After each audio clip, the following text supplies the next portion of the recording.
قدرمنو اوریدونکو، ستاسو پام راړو د نعمانیه مدرسې او د دارالافتا د مسؤل الحاج مفتی جان محمد صاحب د قرآن کریم تفسیر او ترجمه درس ته. سورة بقرة او 200 آيات. أعوذ بالله من الشيطان الرجيم.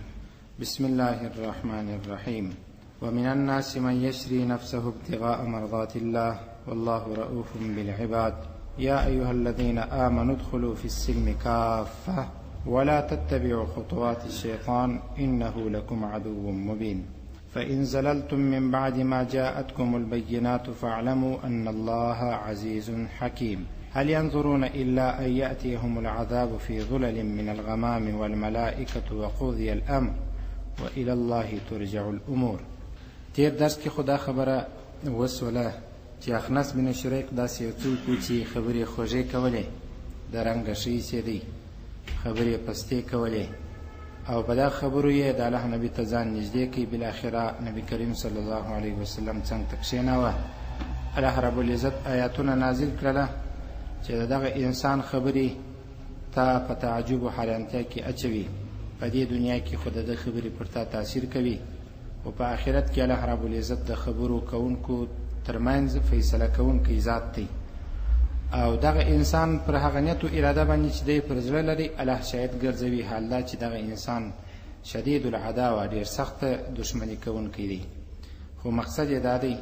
چې کله د ستا د مجلس څخه ولاړ سي، د انسانانو کښتونه ور هلاکوي او د انسانانو چرپیان او حیوانات ور مړه کوي. دغه مقصد دی. په دې کې تر ټولو غلط صفت دغه دی چې کله د اصلاح خبره ورته کیږي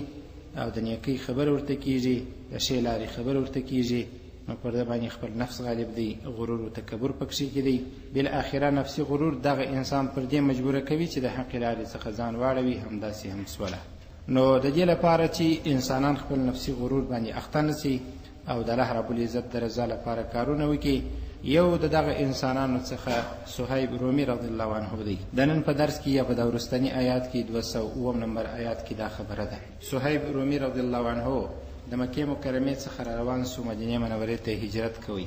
مشرکین خبر سول، پسې روان سول، لارې ورته ونیول او په ده پسې دي په لار کې راوګرځوي. نو صهیب رومي رضی الله عنه د خپل سوارۍ څخه کښته سو، کومه سواري چې د ده سره وه، او غشي یې راوکښله د خپل تیرکش څخه، یا غشي راوکښله ډېر ورسره وه. نو بیا یې ورته وویله چې د قریشو خلکو، تاسو ما ښه پېژنئ چې زه ډېر ښه غشي ویشتونکی یم. زما دې په الله قسم تر څو چې دا ټوله غشي پر تاسو ما چلولي نه یي او تر څو مې ستاسو طرف ته غورځولي نه یي، تر هغه وخته پورې زه ستاسو خبره نه منم او نه تسلیمېږم. او که چیرې غشي خلاص وله، نو بیا په دې توره در سره جنګېږم تر هغه وخته پورې چې په دې توره او زما په لاس کې سیک وي، طاقت وي. او یا دا یو صورت به انتخاب کو چې زما څه پیسې او مالونه ستا په مکه مکرمه کې، هغه تاسو واخلئ، ما ته خپله لار را ایله کړئ. مشرکین چې د پیسو لپاره هیڅ خبرې تاثیر نه پر کوي، او د پیسو غږ چې به یې واورېدی هر څه یې قربانوله او د هر چا به یې خیال ساتئ. نو پیسې ورسره خوشې کړلې، مال او دولت یې ورسره خوښ کړي. د صهیب رومي رضی الله عنه لارې ایله کړله. مدینې منورې ته چې کله را رسېدی، نو دا خبره یې کوله: ربح البیع ابا یحیی، ای ابو یحیی. دا د صهیب رومي رضی الله عنه کنیت و چې سودا ګټه وکړل، تجارت ګټه وکړله، او زما تجارت په ګټه باندې تمام سو. الله رب العزت جناب نبی کریم صلی الله علیه وسلم د صهیب رومي رضی الله عنه په دغه واقعه په دغه آیات کې خبر کړي. ومن الناس، او د خلکو څخه داسې کسان هم سته، من داسې څوک هم سته، یشري چې خرڅوي نفسه خپل ځان، ابتغاء مرضات الله، د الله د رضا د طلب په خاطر، د غوښتنې په خاطر. والله الله رب العزت رؤوف بالعباد، مهربان دی پر بندگانو باندې. که یوه طرف ته فاسق او بدکاره انسانان دي او شی خبرې کوي خو په زړه کې نفاق لري، بل طرف ته بیا د انسانانو څخه داسې انسانان هم سته چې ظاهر او باطن یې دواړه سره یو دي. هغه صهیب رومي رضی الله عنه دی. اخنس بن شریق خو غلط صفت درلودی، خو صهیب رومي رضی الله عنه بیا ښه صفتونه درلودله. یو ځای کې راځي وایي صهیب رومي رضی الله عنه چې کله د مکې مکرمې څخه هجرت راکاوه، نو بیا مشرکین ورته ویل دا خو کېدلی نه سي، دلته بیا پیسو راللې، پیسې دې ډېرې وګټلې، اوس بېرته د پیسو سره ځې، دا خو امکان نه لري. نو ده ورته وفرمیل صهیب رومي رضی الله عنه چې دا پیسې تاسو واخئ جوړه به سره وکړو، ما ته د هجرت کولو اجازه راکړئ، زه به ولاړ شم، تاسو دا پیسې واخلئ. غور سره خوښه کړله. نو نبی کریم صلی الله علیه وسلم ته الله رب العزت په وحی دا ور معلومه کړله. نو بیا یې وفرمایل ربح صهیب رضی الله عنه ګټه وکړله. خپل ځان د الله رب العزت د رضا په خاطر باندې خرڅ کړي او مالونه د خپل ځان په مقابله کې انسانانو ته ورکړل. د الله رب العزت رضا یې طلب کړل او تلاش کړل. مکه مکرمه پرېښول، مدینې منورې ته راغلی. دلته مفسرین ډېرې خبرې کوي. الله رب العزت پر دوی باندې رحمتونه وکړي او دا قرآن یې موږ ته اسانه کړی دی. که چیرې لفظ په لفظ موږ ورته وګورو نو لفظا ترجمه به مو کولی، نور به څه نه رامعلومېدلی. دا قرآن دی انسانانو موږ ته اسانه کوي. احادیث یې رانقل کړله او د اسلافو اقوال یې ورسره رانقل کړله. ډېر اسانه سو، مختصر سو او وسع سو موږ ته. نو ډېرې خبرې کوي. یوه خبره دا ده چې د الله د رضا مسله چې کله راسي، انسان نه باید ځان ته وګوري او نه مال ته وګوري، نه بچیانو ته وګوري، نه خپل هغه ځای ته چې خوښ وطن وي. مکه مکرمه د صهیب رومي رضی الله عنه هغه ځای چې خوښ و، مګر د الله د رضا په خاطر خپل وطن پرېښوی، خپل د مالونه یې قربان کړله او ځان ګران ورته معلومېدی او الله رب العزت رضا ګران ورته معلومېدله، ځکه یې نو هر څه قربان کړله. نو دلته هغه د پرون خبره هم یو څه باید ورسره وکړو چې کله کله نور انسانان د الله رب العزت د رضا څخه راګرځوي، د ځینو نیکو کارو څخه یې راګرځوي او دا بیا په انډیوالانو کې تقریبا دغه مرض او وبا ډېره وي. نو په دې باره کې لکه پرون په آخري وختو کې چې یا په آخري شېبو کې چې د یوه دعا ما در وښوله، هغه دعا یو څه تفصیل غواړي. هغه دعا دا وه چې د اخنس بن شریق په باره کې نبی کریم صلی الله علیه وسلم دا فرمایلی وه: اللهم انی اعوذ بک من خلیل ماکر عیناه تریانا وقلبه یرعانا انها حسنة دفنها وانها سیئة اذاعها. چې الهي زه د داسې انډیوال ماکر او چمګر انډیوال څخه پناه غواړم چې سترګې خو یې ماته متوجه وي او زړه یې زما نګراني کوي، چې کله نیکي وویني هغه پټوي او چې کله بدي وویني، غلط صفت وویني او کمزوري وویني، نقص وویني، هغه بیا انسانانو کې نشروي. د دغسې انډیوالۍ څخه زما ورونو په اوسني وخت کې باید انسانان پرهیز وکړي او اجتناب وکړي او ډېر محتاط واوسېږي. ولې هر انډیوال کله چې انډیوال ته ورنږدې کېږي خبرې ځینې ټولوي، نو ستا په باره کې نور انسانان ته خبرې کوي، د نورو انسانانو خبرې بیا تا ته راوړي. نو امام شافعي رحمه الله تعالی ښه فرمایلی دی: من نم بک نم لک. که څوک ستا په باره کې یو څوک چغلخوري وکړي، شکایت وکړي او ستا شیطانت وکړي، ستا شیطانیت یې وکړي، د بل څه شیطانت بیا دغه انسان تا ته هم راوړي. نو د چمګر انډیوال څخه زمارونو په دې معنا باندې چې انسان د دین څخه ایسته کوي، د عیسی لار څخه ایسته کوي، د دنیا او د آخرت تاوانونه ورته متوجه کوي، د همسایه لپاره یې چم او دوکه ورښیي، په تجارت کې چم او دوکه ورښیي او د په اخلاق کې د انډیوالي تاثیر کوي. د داسې انډیوالانو څخه همیشه باید ګوښه‌نشیني اختیار سي او ځینې راجلا سي او انسان باید د دغسې انډیوالانو سره هیڅکله انډیوالي ونه کړي. پر موږ خو لازمي نه ده چې د هر چا سره انډیوالي کوو، پر موږ خو لازمي نه ده چې د هر چا سره دوستي کوو. د دین په خاطر باندې زما ورونو د ځینو انسانانو څخه باید کسان خوابدي سي. د دین په خاطر باندې، د الله رب العزت د دین مقدس په خاطر باندې او د خپل علم په خاطر باندې، یا په دې خاطر چې د انسان په دین کې کمزوري راځي، یو انډیوال باید څوک خوابدي کړي او په دې بنیاد باندې انسانان باید سره راټول نه سي چې بس دا زما انډیوال دی، نور که دین ته هر څومره تاوان رسوي. نو اللهم انی اعوذ بک من خلیل ماکر، داسې یو چمګر انډیوال څخه نبی کریم صلی الله علیه وسلم پناه ورسېده. دا شی و چې صحابه کرام الله رب العزت پر نبی کریم صلی الله علیه وسلم سره راټول کړله. هر صحابي د بل صحابي په باره کې چم او دوکانه درلودله. اخنس بن شریق داسې انډیوالي د نبی سره کوله چې په دغه انډیوالي نبی کریم صلی الله علیه وسلم خطا ایستی. الله رب العزت په وحی نبی ته دا خبر ورښودله او په دغه خبرو چې انډیوالو ځانې په اصطلاح باندې هغه څوک جوړ کړي وو چې انسانانو ته ویل چې زه مسلمان یم، نبی کریم صلی الله علیه وسلم سخت ته ځان ورنږدې کړي. نو هر وخت انسانان د اوله سره څخه نورو انسانانو ته داسې خبرې نه کوي چې هغه ټوله د ګمراهي وي. اول لواره داسې خبرې انسانانو ته کېږي چې هغه ښې خبرې وي، نیکې خبرې وي. په سلو نیکو خبرې کې یوه کمزورې خبره تا ته درکوي او ستا په ذهن کې در اچوي، په کراره د انسانانو پر دماغو باندې بیا تاثیر کېږي. نو د بدو انډیوالانو څخه زما ورونو ځانونه راګوښه کړي. دا که په هر لین کې وي، دا که په هر شک کې وي، په تجارت کې وي، په همسایګانو کې وي، په انډیوالانو کې وي، په مجلسانو کې وي، یا هغه کسان چې د جمعې په شپه د جمعې په ورځ بنډارونه سره کوي او میلو ته سره وځي، که په هغې کې غلط انډیوالان وي، ستا دین ته تاوان دی، لمانځه ته دي تاوان دی، حج و زکات ته دي تاوان دی، اخلاقو ته تاوان دی. دغه انډیوالان څخه ځان راګوښه کړه او لاړ شه په داسې ځای کې کښېنه چې ستا هم د دنیا ګټه وي او هم د آخرت ګټه وي. یا ایها الذین آمنو، ای هغه کسانو چې ایمان مو راوړی دي، ادخلوا تاسو داخل سي فی السلم په اسلام کې کافتن ټوله داخل سي، پوره داخل سي. د سیمه کوي یو څه احکام د دین منی او یو څه نه منی. صحابه کرام د نبی کریم صلی الله علیه وسلم د صحبت څخه وروسته چې ایمان یې راوړی، د پخوا دین چې ورسره و یهودیت، نو ځینې کارونه بیا هم کوله. یو د هغو کارو څخه دا و چې د شنبې د ورځې تعظیم او احترام یې درلودی ځینې صحابه کرامو. بل د هغو کارو څخه چې د یهودیت په زمانه کې یا په هغه شریعت کې موسوي و د موسی علیه السلام په شریعت او دین کې ناروا کار و، هغه د اوښ غوښې نه خوړل و. د اوښ غوښې خوړل حرام کار و، نه خوړل یې عبادت و چې انسانان یې باید نه وخوري د موسی علیه السلام پیرو کسان. دا دوه کارونه دوی کول، د اوښ غوښې نه خوړلې او بل دا کار کوي چې د شنبې د ورځې تعظیم او احترام یې درلودی. او دریم دا کار نبی کریم صلی الله علیه وسلم ته ویل چې موږ به د تهجد په لمانځه کې د قرآن کریم پر ځای باندې تورات وایو، هغه هم د الله رب العزت کتاب دی. الله رب العزت دغه آیتونه نازل کړي. یا ایها الذین آمنو، ای مؤمنانو، ادخلوا تاسو داخل سي فی السلم په اسلام کې کافتن ټوله داخل سي. د نبی کریم صلی الله علیه وسلم د دین دراتک سره سم ټوله دینونه منسوخ سول، په هغه باندې عمل کول بیا ګناه ده،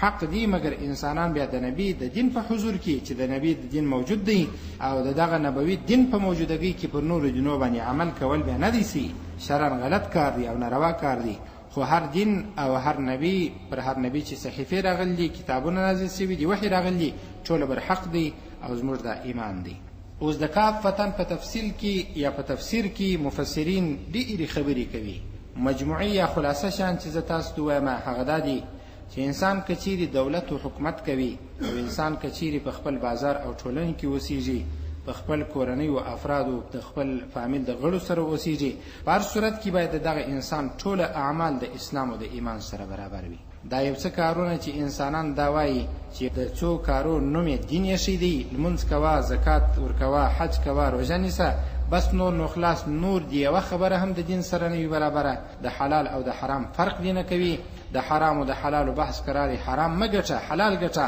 ستا څه خوا به دوي. او ځینې نمچه کسان چې د هغو ذهن ډېر کمزوری دی او سطحي دی او سطحي نظره خلک دي چې هیڅ جوور فکر نه لري، هغه کسان دا خبره هم کوي چې دا ملایانو پر موږ پابندي ایښې ده چې دا کار مه کوه، دا کار مه کوه. د دغو ملایان د لاسه موږ شګ ولا خولې ته نه ده پورته کړې، هوسا ورځ او شپه مو نه دی تېره کړې، هوسا ژوند مو په کورو کې نه دی کړی، دغه یې راباندې حرام کړي، دغه یې راباندې حرام کړي، دغه یې راباندې حرام کړي. دا د انسانانو ډېره کمزوري خبره ده. الله رب العزت محرمات او محللات، حرام شده او حلال شده، ټول شان انسانانو ته واضح کړي دي، ښکاره کړي دي. فقط د دغو انسانانو ذمہ داری دومره ده چې په تا په حرامو خبر کړي، تا په حلالو خبر کړي. نور ملایان دا وس نه لري، علماو سره دا اختیار واک نسته او دوی 100% خالی لاس دي، هیڅ نسته ورسره، د دوی سره په هیڅ معنا باندې دا واک او اختیار نسته چې دوی یو شی حلال کړي او بل شی دی حرام کی، حرام دی حلال کی، حلال دی حرام کی. کدا کار علما کوي او په خپل نظر کوي، د ځان کوي او د قرآن او حدیث څخه داسې ثبوتونه نه لري، او دا خو ګناه ده او دا خو کفر دی او دا غلطه عقیده ده. مګر د کسانو دا خبره چې ملایانو پر موږ پابندي ایښې ده، د دوی له لاسه څه نسو کولی چې دا مولا نه وای راسره په دې سفر و میله کې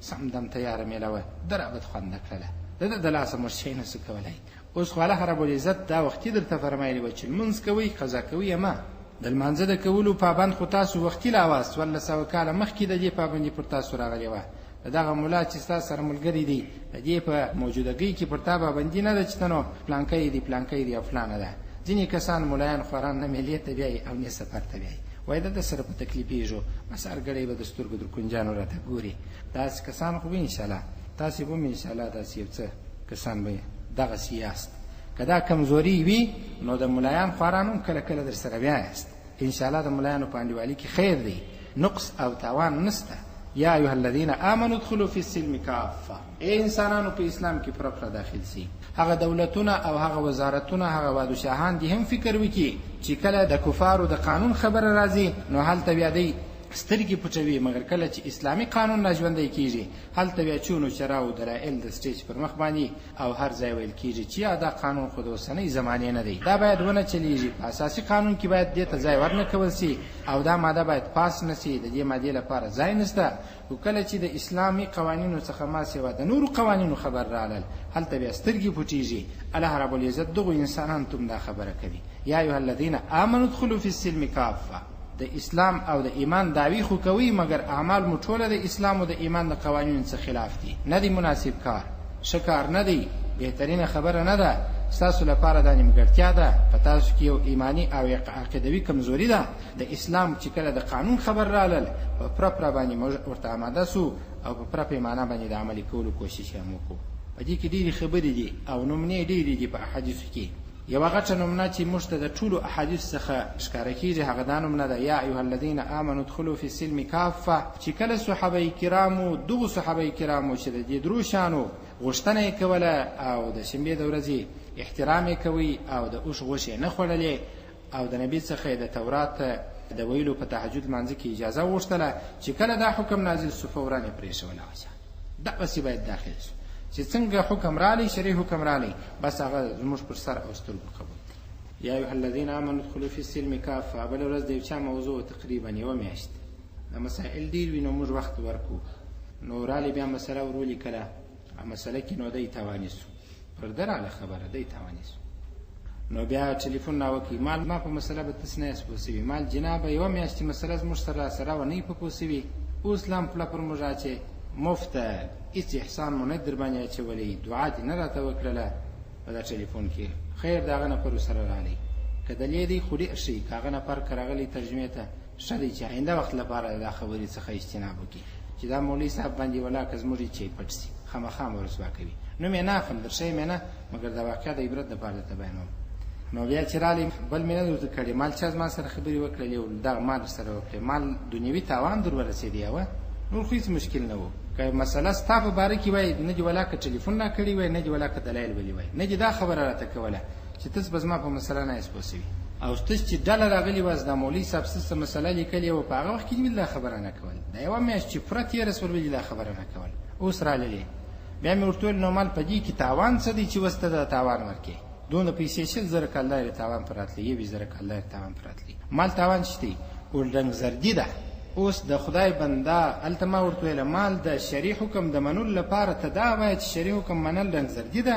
شرعي حکم منل انسانان داسې غلط تعبیروي، که چیرې پر ده باندې تاوان نه وای راغلی خدای خوشحاله و، اوس چې پر ده تاوان رالی او شریعت تاوان ورته متوجه کوي چې ورې که خدا ستا عبادت دی، مګر په عین حال کې بیا هم دعوا ورسره کوي او شرعي حکم منلو ته رنګ زردي وایي. څونه کمزوري ده. د داسې کسانو په باره کې الله فرمایي چې انسانانو پوره اسلام ته داخل سي، بیا ول دا کسان به ما ته وایي چې اوس مې پیسې ورکړې، نو بیا ول دا ناکه دعوه چې انسان دې دعوې کوي. درته ودې وایي نو چې شریعت تا ته تاوان در ورسوي او په شریعت کې ته مسؤول سولې، د دغه انسان فایده سول، په دې کې تاوان څه دی؟ شرعي حکم ته رنګ زردي وایي. استغفر الله. په دغسې خبرو کې او تاسو وکړئ چې هغه ژبه هم درلوده، لنګوټه هم درلوده، دغسې انسانان څه خبره په زړه کې انسان زهیر سي. بل انسان چې ژره یې مخرولې وه، وریښتان یې غټ وه، په اصطلاح باندې یو که سړی ورته ووایي بد به م ورته وایي، مګر هغه ډېر پټ شو په دا ځای کې پوره، که څوم د ده دا سنت طریقه وه او هغه خو بهترین صفات دي، هغه په بل کې نه و په دې کې وه، مګر و داسې یو عمل مه کوه چې انسانان بیا ستا د دغه عمل په خاطر ستا ژرې ته ګوته ونیسي، ستا سپین لباس ته ګوته ونیسي او ستا لنګوټې ته ګوته ونیسي. د داسې کسانو څخه نو باید سړی ازورده سي. د الله په لحاظ مارون چې شرعي حکم درته متوجه سو، بس آمنا وسلمنا، پر سر سترګو قبول دی او فورا یې د عملي کېدلو کوشش کوئ. ولا تتبعوا خطوات الشیطان، او تاسو متابع کېږئ، مپسې کېږئ خطوات الشیطان، د شیطان په قدمو پسې مپسې کېږئ. څه درته وایي او څه خبرې درته کوي؟ انه بېشکه شیطان لکم ستاسو لپاره عدو مبین، ښکاره دشمن دی. هېڅکله تاسو ودې ته نه اماده کوي چې تاسو جنت ته ولاړ سئ او نه مو ودې ته اماده کوي چې تاسو د الله رب العزت پر لار روان سئ. فإن زللتم من بعد ما جاءتكم البينات، نو که چیرې تاسو د طاعت څخه، د عبادت څخه، د پیروي څخه وشوېدلاست، من بعد ما وروسته تر هغه څه جاءتکم چې تاسو ته راغله البینات ښکاره دلیلونه، فاعلموا نو تاسو پوه سئ ان الله بېشکه الله رب العزت عزیز غالب دی، حکیم داسې یو ذات دی چې هر کار یې د حکمت څخه ډک دی، قوي ذات دی، محکم ذات دی، او داسې یو ذات دی چې تا ته سزا هم درکولی سي او په هر کار کې حکمت هم لري. هل ينظرون الا ان یاتیهم الله، دا خلک انتظار نه کوي الا مگر د دې انتظار بیا کوي ان یاتیهم چې دوی ته راسي الله الله رب العزت. زیاده ظاهري او ښکاره الفاظ ترجمه درته کوم. ان یاتی چې راسي هم دوی ته الله الله رب العزت فی ظلل په سایو کې من الغمام د وریځو والملائکه او ملائکه هم راسي وقضی الامر او دا کار فیصله سي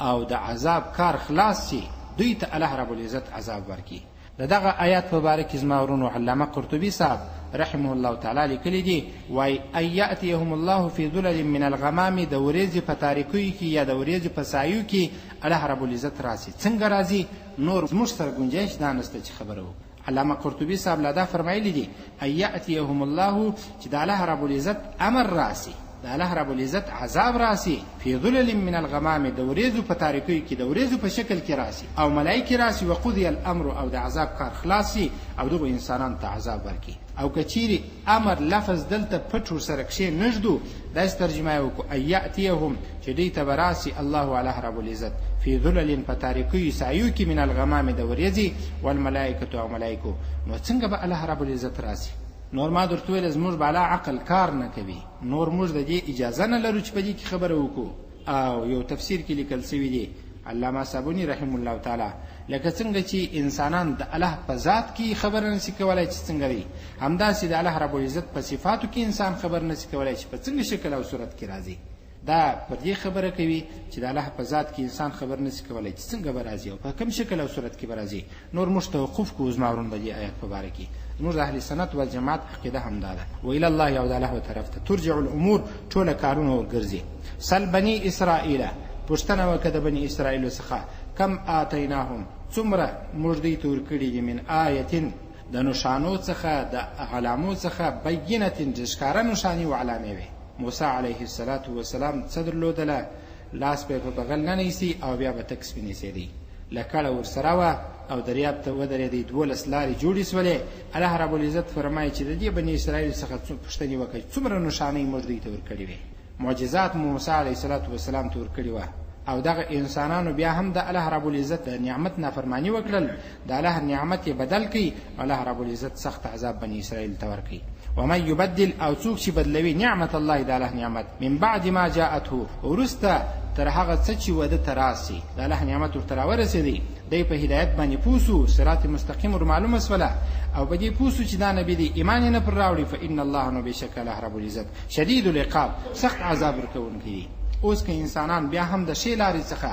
ګرځي، بیا هم انسانان صراط مستقیم نه تعقیبوي، په غلطه لار پسې وي او الله رب العزت ناراضه کوي، الله رب العزت په سخت عذاب ورکوي. زين للذین كفروا الحیاة الدنیا ويسخرون من الذین آمنوا. دا د هغو انسانانو په باره کې و چې پر مؤمنانو به یې خندله. ابو جهل او د ده ملګري پر چا یې خندل؟ حضرت خباب رضی الله عنه یو ډېر عاجز او فقیر صحابي و. حضرت صهیب رومي رضی الله عنه چې دا اوس یو ګړی مخکې یو څه واقعات ذکر سوله. او بل څوک حضرت عمار بن یاسر رضی الله عنه، حضرت بلال رضی الله عنه، همداسې نور صحابه کرام. ابو جهل او نور د ملګرو په پردا غریب صحابه کرام خندل چې کله به تیرېدله ولدی وګوره په دا عجیزه لباس باندې په دا سپیرو مخانو باندې دی وای موږ به قیصر او کسرا فتح کو، روم ته به ورسیږو، فارس او ایرانی منطقو ته به ورسیږو، بیا به پر هغه تختو باندې ناست یو. دا محمد ته هم العیاذ بالله صلی الله علیه وسلم ولدام لیونتوب ورکېږدي چې په دې کمزورو او ساده انسانانو روم او ایران نیسي، د فارس علاقې نیسي.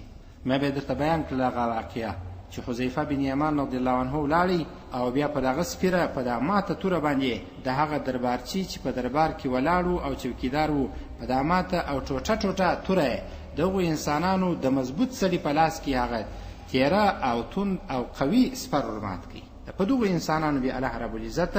جهانی او اسلامي انقلاب راوستی. دا سپیره کسان چې ابو جهل به باندې خندل ول په صهیب رومي رضی الله عنه باندې محمد صلی الله علیه وسلم دنیا فتح کوي، فتوحات راولي، محمد به یادوه العیاذ بالله. دا انسانان ډیر بیا ادبه وه. الله رب العزت د همیشه لپاره دا سزا ورکړله چې بیا به راوځي نه. زین للذین ښایسته سوي دي دغو کسان لپاره کفرو چې کافران سوي دي الحیات الدنیا دنیوي ژوندونه، د دنیا ژوند ښایسته سوی دی. ويسخرون او مسخرې کوي من الذین پرو کسانو آمنو چې ایمان یې راوړي. والذین واکسان اتقوا چې پرهیزګاره دي فوقهم د دوی به د پاسه وي یوم القیامت د قیامت په ورځ. پروا نه کوي زما ورونه دا زما او ستا په لباس دي کفار په زرهاو چند پسخند او مسخرې ووایي او ټوکې دې راباندې وکړي او نبی کریم صلی الله علیه وسلم دې زما او ستا د توهین او د سپکاوي لپاره کاریکاتور رسم کړي او د نبي شکل او صورت دې رسم کړي د پسخند وایي ویسخرون من الذین آمنوا په دې انسانانو پسخند وایي او دا وایي چې د قرآن د هدایت لپاره نه دی تاسو په نورو قرآنو باندې پسې سئ په نورو کتابو پسې سئ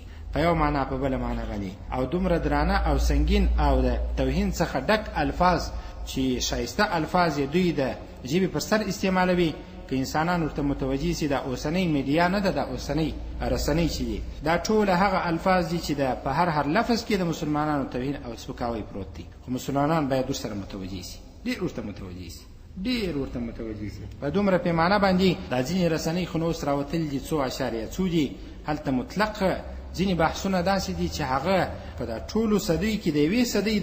د یوه عالم د خبرو سره لا فکر نه راځي خبرې د یوه راډیو د ستا په نامه باندې ستا تاسو یې تعقیب کړئ چې دا څه وایي څوک پکښې ناست دي او څه وایي ویسخرون من الذین آمنوا پر مؤمنانو مسخرې کوي والذین اتقوا او هغه کسان چې پرهیزګاران دي فوقهم د دوی د پاسه دي یوم القیامه د قیامت په ورځ به دوی د پاسه وي اوس که زما او ستا لنګوټه زما او ستا لپاره عیب دی نو دا به د دوی په نظر باندې د قیامت په ورځ به د زما او ستا لپاره اعزاز وي او اوس هم اعزاز دی دغه لنګوټه او د اسلامي لباس هر ځای ډېر عزت دی زه خپلو افغانانو ته اریان په دې یم چې نور مملکتو ته ولاړ شي چې څنګه میدان هوایي ته ورسېدله ترمینل ته ورسېدله بس په هغه بیګ او بستۍ کې هغه ده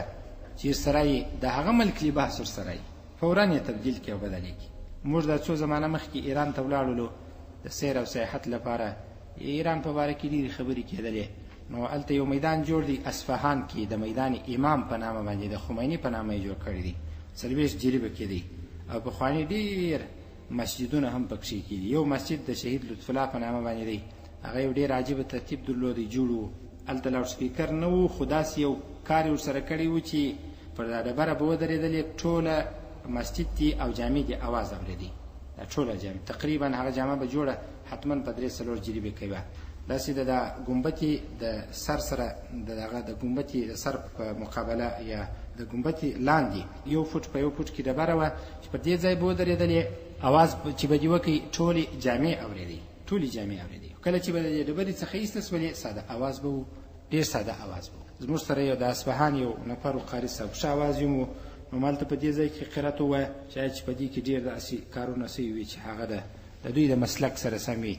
او د دوی هغه منبر د شیګانو خو داسې وي چې شپږ ځینې ورکښته وو دغه محراب یې داسې ورکښته کېدلې تیاره زیرخانه وه د دوی پر خپل ترتیب نو بیا قرات ووایه ډېر ښه اواز یې هم و او موږ اورېدی نو دا یو تاریخي ځای و د میدان امام د خمیني په نامه یې جوړ کړی و په ډېرو جریبو کې جوړ و دلته موږ ګرځېدلو دا ځایونه مو کتله نو یو څه ایرانیان تېرېدله موږ یې راټینګ کړلو زه یو 2 کسان نور وو هغه هم داسې لباس کې به دا تور لنګوټې مو تړلي دي سپین کالي مو اغوستي دي نو هلته خیرینېدل هم نه تازه راوتلي یو والله اعلم چې څومره ښایسته دي انسانان ته معلوم سوي یو وایي زموږ سره به تصویر مې کشي تصویر وایي خامخا به عکس سره اخلي پرې موږ دلته ګرځو به مازې راته ګوره زموږ دا خیال و چې موږ به ایران ووینو په دې معنا باندې چې دا به اثار قدیمه وي په ایران کې خو ایرانیان ته موږ اثار قدیمه وو چې دا بیا د کوم ځای سره راغلي دي عجبه لباسونه دي ولې په خپل لباس کې خوند دی زما ورونو خپل لباس کې خوند دی او یقیني خوند دی تاسو یې پلا وګرځېږئ بیا به در معلوم سي نو بیا ډېر ټینګ کړو یا حتما به یې راسره اخلي نه یې پرېښول مه کوه داسې مونه مه کوه یا نه یې پرېښو چې موږ د هغه چونو چې راویل عکسونه یې راڅخه واخیستل بس دا زموږ لپاره افتخار دی د کوم ځای است د پاکستان که د موږ د افغانستان نو دا ځایونه یې لیدل نه ول افغانان دغسې خلک وي او موږ دغسې خلک ویسخرون من الذین آمنوا والذین اتقوا فوقهم یوم القیامه یو د خپل لباس ما ورونو مه پرېږدئ و دومره قدر خبره درته کومه